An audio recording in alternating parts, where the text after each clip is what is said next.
Dunia tunayoishi imejawa na madini na vitu vingi vyenye thamani. Historia yetu inatueleza mambo mengi na vitu vingi vilivyowahi kufanywa vyenye thamani, ikiwemo miji iliyopotea, iliyojengwa kwa dhahabu, bunifu nyingi na ufundi stadi ambazo kwa sasa hazipo na zinatafutwa. Hii ni season inayoitwa Top 10 Most Wanted Objects on Earth, vitu vyenye thamani vilivyopotea na vinavyotafutwa sana. Hii ni season ya kwanza na leo nakuletea episode ya kwanza ambapo tutachimba kwa kina kuhusiana na chumba cha Amber, yani The Amber Room. Mimi naitwa Daniel Vincent, karibu. Chumba cha Amber, yani The Amber Room, kilianza kuundwa mwanzoni mwa karne ya 18, hasa mwaka 1701 katika mji wa Berlin nchini Ujerumani, chini ya uongozi wa Frederick wa kwanza wa Prussia. Baadaye chumba hiki kilitolewa kama zawadi ya kifamilia na kifalme kwa Mfalme Peter wa kwanza wa Urusi mwaka 1716.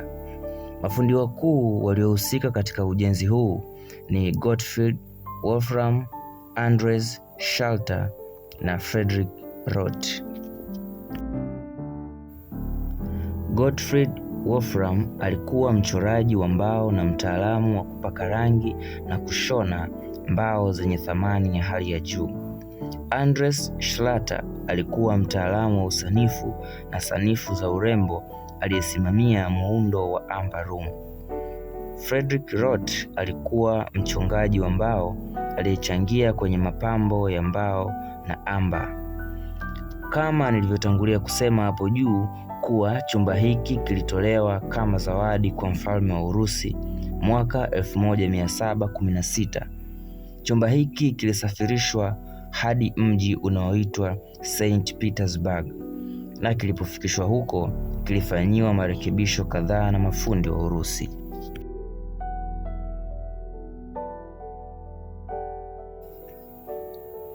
Wahusika wakuu ambao ni wamiliki wa chumba cha Amber ni Frederick wa kwanza wa Prussia, ambaye ndiye aliyetoa agizo la ujenzi.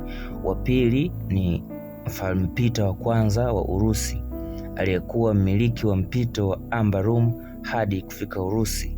Wa tatu ni mafundi wa Amber Room.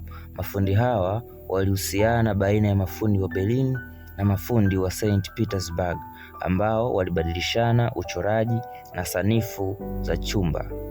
Mabadiliko ya nyakati na siasa za kiulimwengu havikuwa bahati kwa Amber Room, maana vilipelekea hatima mbaya ya kutoweka kwake. Mwaka 1941 Nazi ilivamia Umoja wa Kisovieti.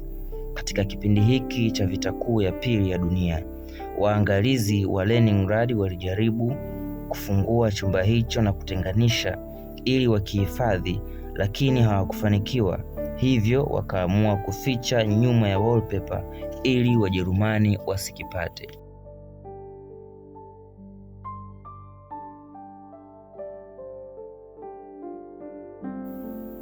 Pamoja na jitihada zote walizofanya, haikuwa rahisi kuficha hazina yenye thamani kubwa namna ile. Askari wa Kijerumani wa Army Group North walifanikiwa kukitenganisha chumba hicho ndani ya saa 36 wakiongozwa na wataalamu waliobobea kiufundi. Tarehe 14 Oktoba mwaka 1941, chumba hicho kilifikishwa Königsberg, mashariki mwa Prussia, ili kuhifadhi na kufanyia maonesho. Ilipofika tarehe 13 Novemba mwaka 1941, gazeti la Königsberg lilitangaza maonyesho ya Amber Room katika ngome ya Königsberg. Mnamo tarehe 21 na 24 Januari mwaka 1945, Hitler aliagiza kusafirisha mali zote zilizoporwa vitani kutoka Königsberg. Hii ikafanya Albert Speer, mkuu wa silaha za kivita, na uongozi wake kusafirisha mali walizotaka wao wenyewe. Kabla ya Amber Room kusafirishwa, Eric Koch aliyekuwa mkuu wa utawala wa umma Königsberg alikimbia katika kipindi cha miezi ya mwisho wa vita na kumwachia uongozi Jenerali Otto Losch. Mwezi Agosti mwaka 1944, Königsberg ilipigwa makombora mazito na jeshi la anga la Uingereza. Baada ya vita, chumba cha Amber hakikuonekana tena, japo taarifa zinadai kuwa vipande vya Amber Room vilipatikana. Tangu kupotea kwake, kumekuwa na jitihada nyingi za kutafuta Amber Room, ikiwemo vikosi vya arkeolojia vya Urusi na watafiti wa kihistoria wanatafuta mabaki ndani ya majengo ya zamani ya Königsberg. Chumba cha Amber kinakadiriwa kuwa kilikuwa na thamani ya zaidi ya dola milioni 500 za Kimarekani kwa sasa, ambazo ni sawa na shilingi trilioni 1 bilioni 302 na milioni 500 za Kitanzania.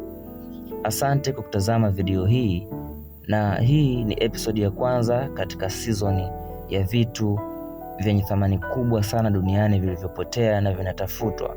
Kaa tayari kwa ajili ya episodi ya pili wiki inayofuata. Asante kwa kutazama na tukutane tena kwenye video inayofuata. Mimi ni Daniel Vincent. Kwaheri kwa sasa.